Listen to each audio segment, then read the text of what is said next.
Hi అండి, అందరికీ నమస్తే. మనము బయట ఎప్పుడైనా పోయినప్పుడు రోడ్ల పైన కొందరు చాయ్ మస్తు మంచిగా చేస్తారు కదా. ఇక ఆ చాయ్ మంచి రుచితో పాటు మంచి ఘాటుగా వాసన కూడా మస్తు మంచిగా ఉంటుంది కదా. ఇక అటువంటి చాయ్నే మనం ఈరోజు మన ఇంట్లో తయారు చేసుకుందాము. మీ ఇంటికి వాళ్ళ చుట్టాలు వచ్చినప్పుడు కానీ, లేకుంటే మీకు మామూలు చాయ్ తాగినప్పుడు మంచిగా అనిపించినప్పుడు కానీ, ఇక ఇటువంటి చాయ్ ఒకసారి తయారు చేసుకొని తాగి చూడుర్రి. మీకు అనిపిస్తుంది ఎంత మంచిగా ఉందని. మంచి వాసన, ఘాటు, రుచి కూడా మస్తు మంచిగా ఉంటుంది. ఇక అటువంటి చాయ్నే మనం ఈరోజు మన ఇంట్లో తయారు చేసుకుందాము. ఇక నేను ఇక్కడ ఇద్దరికి సరిపోయే మందం చాయ్ పెడుతున్నా. ఇక ముందుగాల స్టవ్ వెలిగించుకొని దీని మీద ఒక చాయ్ గిన్నె పెట్టుకొని, దీంట్లో మనం ఏ గ్లాస్ తోటి చాయ్ తాగుతామో ఆ గ్లాస్ తోటి గ్లాస్న్నర నీళ్ళు పోసుకోవాలి. నీళ్ళు కొంచెం వేడైనాక 2 చెంచాల చక్కెర, 2 చెంచాల చాయ్ పత్తి, ఒక బగారాకు, అట్లనే ఒక రోట్లే చిన్న 2 అల్లం ముక్కలు, 2 యాలకులను మెత్తగా దంచుకోవాలి.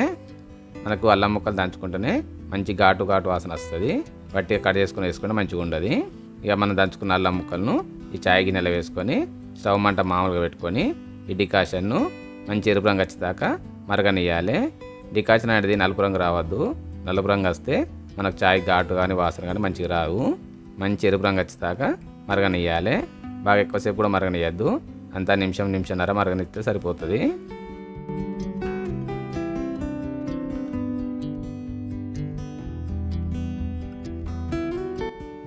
ఇక డికాషన్ మరిగినాక మనం గ్లాసున్నర నీళ్ళు తీసుకున్నాం కదా, అంతే మొత్తంలో ఒక గ్లాసున్నర చిక్కటి పాలను ఈ గిన్నెలో పోసుకోవాలి. పోసుకొని స్టవ్ మంట కొంచెం ఎక్కువనే పెట్టుకొని ఒక 2-3 పొంగులు వచ్చేదాకా ఈ చాయ్ని మరగనియాలి. ఓకే కలుపుకుంటేనే చాయ్ని మరగనియాలి. లేకుంటే ఏమైందంటే మన చాయ్ పత్తి అనేది మసాలాలు అనేటివి గిన్నెకు పక్కలకు అంటుకపోతాయి. అట్లా అంటుకపోకుండా అన్నీ మంచిగా కలిసిపోయేటట్టు ఓకే కలుపుకుంటా ఒక 2-3 పొంగులు వచ్చేదాకా మరగనియాలి.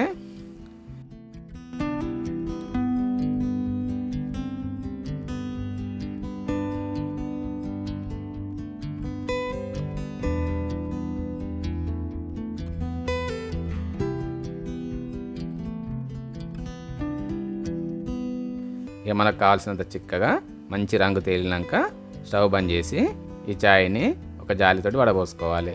ఇంతే, చూసిరు కదా, మనకు మంచి ఘాటైన మసాలాతో తయారైనటువంటి మంచి రుచికరమైన చాయ్ తయారైపోయింది. చూసిరు కదా, మామూలు చాయ్ తాగి బోరు పెట్టినప్పుడు ఒకసారి ఇట్లా మసాలా చాయ్ తాగి చూడుర్రి, మస్తు మంచిగా ఉంటుంది.